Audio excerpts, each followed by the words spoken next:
আসসালামু আলাইকুম। আর আজকে করব কুমড়া ভাজি। কুমড়াটা কেটে নেব।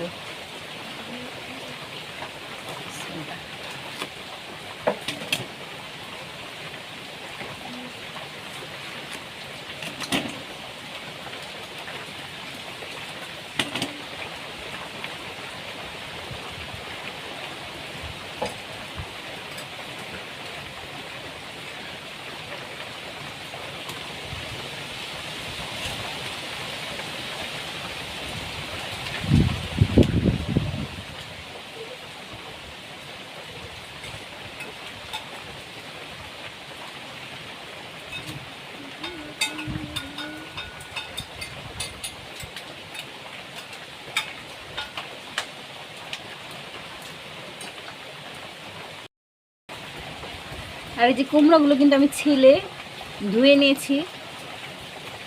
পরে কিন্তু আর ধোয়া যাবে না, এটা আগেই ধুয়ে কাটতে হবে। এখন আমি কেটে নেব,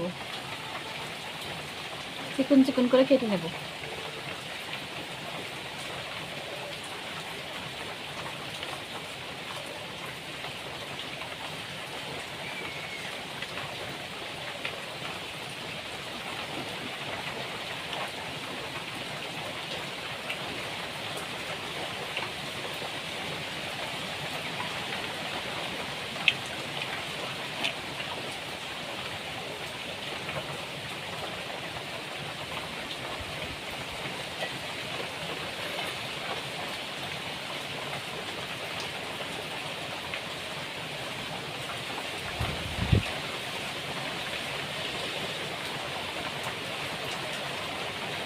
পাতলা পাতলা করে কাটতে হবে অনেক।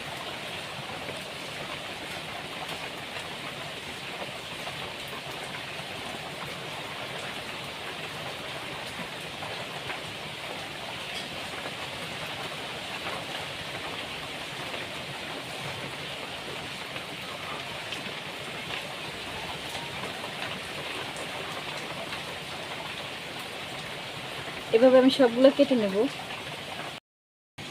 আর এই যে কুমড়া ভাজিটা কাটা শেষ, এখন আমি এটাকে লবণ দিয়ে মাখিয়ে রাখবো।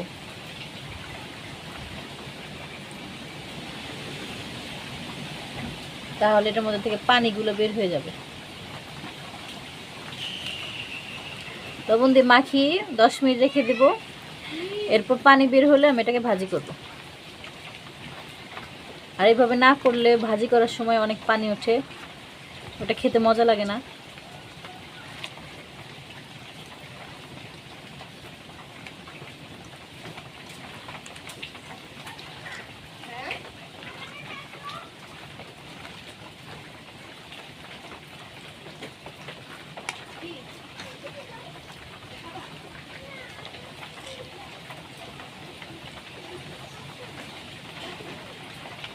এভাবে আমি 10 মিনিট রেখে দেব।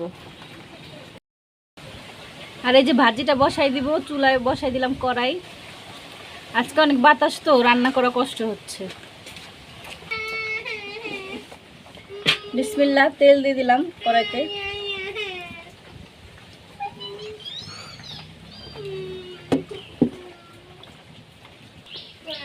আর যে তেল গরম হয়ে গেছে, আমি এখন দিয়ে দেবো কালিজিরা। কয়েকটা কালিজিরা দিই আমরা কুমড়া ভাজিতে।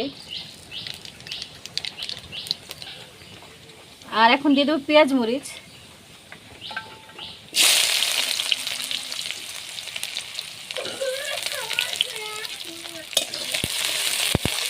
কে কীভাবে কুমড়া ভাজি করেন জানাবেন, আমরা এইভাবে করি।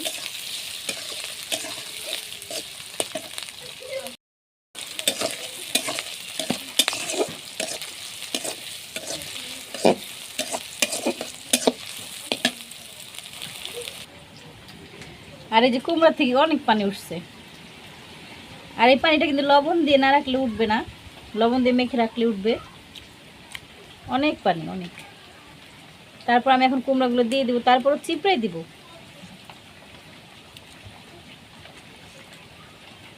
এভাবে দিব।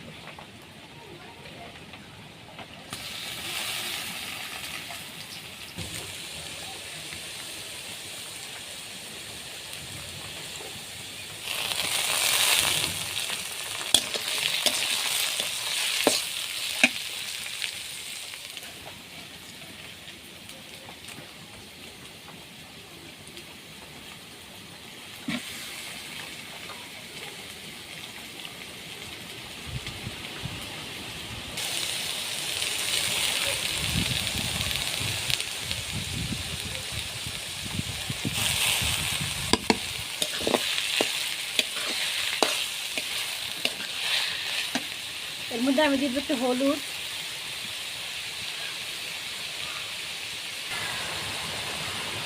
একটু হলুদ গুঁড়ো দিয়ে দিব।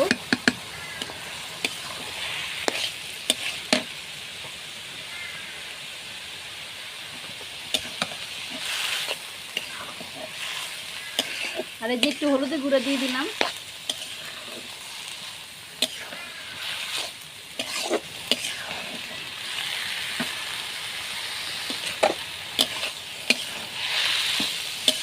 এভাবে আমি ভাজিটা করে নেব।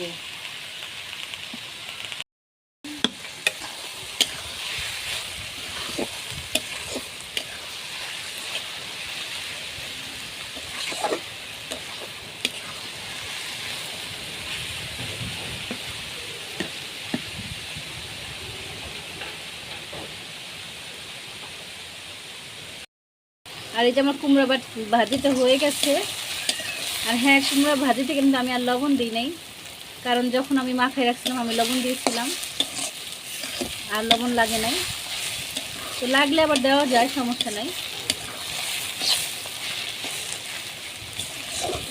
এখন আমি ভাজিটাকে নামাই নেব।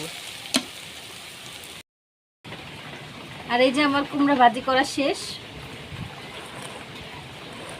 কুমড়া ভাজিটা কেমন হলো জানাবেন। আর অবশ্যই যদি এইভাবে না খেয়ে থাকেন, এভাবে ট্রাই করে দেখবেন, খেতে অনেক মজা হয়। আর এতক্ষণ ভিডিওটি দেখার জন্য অনেক ধন্যবাদ। আর যদি ভিডিওটি ভালো লেগে থাকে তাহলে অবশ্যই একটি লাইক দিবেন, আর আমার চ্যানেলটি অবশ্যই সাবস্ক্রাইব করবেন। সবাইকে অনেক ধন্যবাদ। আল্লাহ হাফেজ।